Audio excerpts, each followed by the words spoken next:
Off the back of its most successful Black Friday weekend since the console launched, Sony Interactive Entertainment announced that the PlayStation 4 has sold over 70.6 million units worldwide as of December 3, 2017. It also revealed that over 617.8 million copies of PS4 titles have been sold in retail shops and via digital downloads. PlayStation VR has been doing pretty well for itself, selling over 2 million units and with 12.2 million copies sold among its 150 titles thus far. Again, these are milestones that have been achieved as of December 3rd.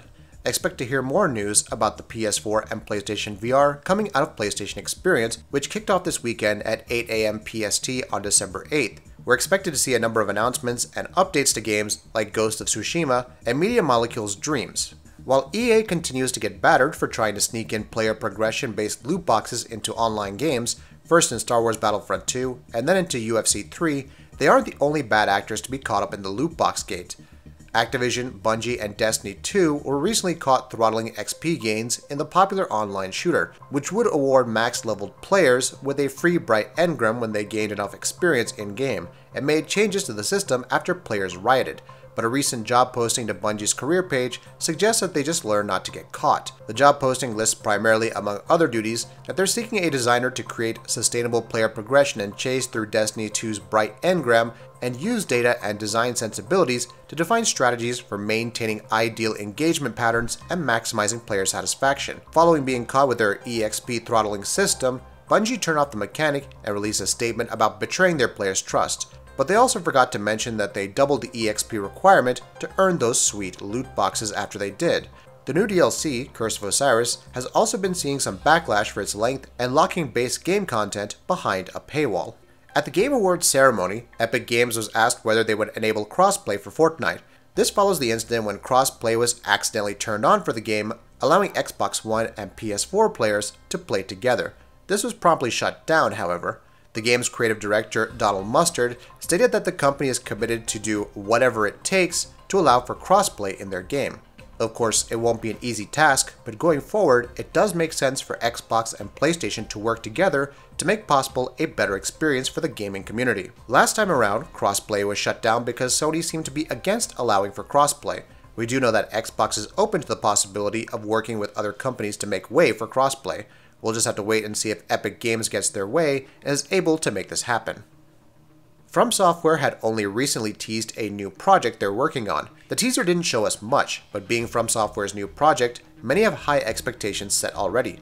If you're one of the people hyped to know more about this project, you may be a little disappointed to know that more details will be made available anytime in the next 12 months. Yasuhiro Kitao works on promotion and communication at the company, tweeted that they won't make us wait a whole year for some more details about the game. However, it's likely that we'll still have to wait a while before we hear from the company again on this new project. Given From Software's track record, it's only normal for expectations to be set so high, but at the same time, they're a company who can definitely meet up to such high standards if their past games are anything to go by. Several big-name publishers have taken a lot of flack in recent years for moving away from single-player games to online ones, with titles such as Destiny and The Division becoming increasingly popular with each passing year. EA, along with other major publishers, in fact quite infamously said not so long ago that gamers were losing interest in single-player games, a comment that attracted quite a lot of criticism from plenty of people. However, at last night's PSX event, Sony Interactive America's CEO, Sean Layden, said that Sony does not abide by that same philosophy. Layden assured people that Sony has a lot of devotion for telling stories through their video games and that making long single-player games will continue to be a focus at Sony and all their studios. Layden commented that Sony doesn't want to force its studios to make, say, games-as-service experiences just because it's been a popular trend lately, and that all their studios will continue to do what they're good at doing. That's very encouraging to hear, to say the least, especially in days when it's starting to feel like companies don't care as much about making quality single-player only games. That's not to say there's anything wrong with games of other kinds or with games-as-service models such as Destiny, but the market and the industry needs variety, and it's good to see publishers such as Sony, Bethesda, and Nintendo continuing to make single-player experiences.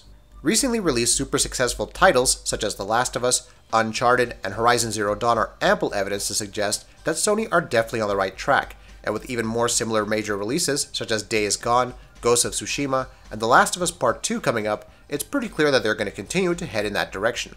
That's nothing if not great news.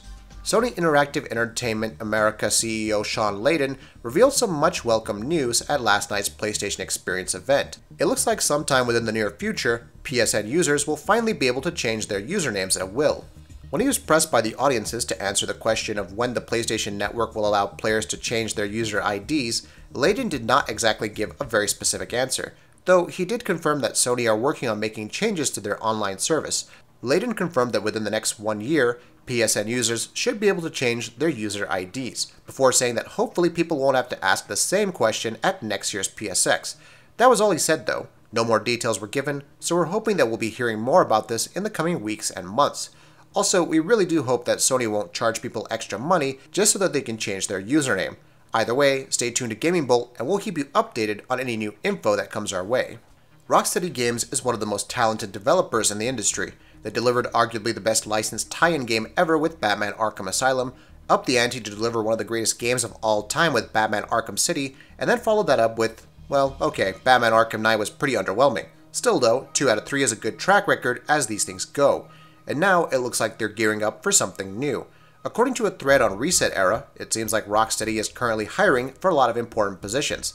These include design director, senior producer, outsourcing manager, lead animator, and lead technical artist, among various other positions too. You can check them out for yourself on Rocksteady's site. So what are they gearing up for? Can we expect a major new announcement from them sometime? It has been 2.5 years since Arkham Knight released. Surely they have something else coming up soon now, right? That'll be it for this video. If you like what we're doing, please go ahead and subscribe, and we'll see you next time.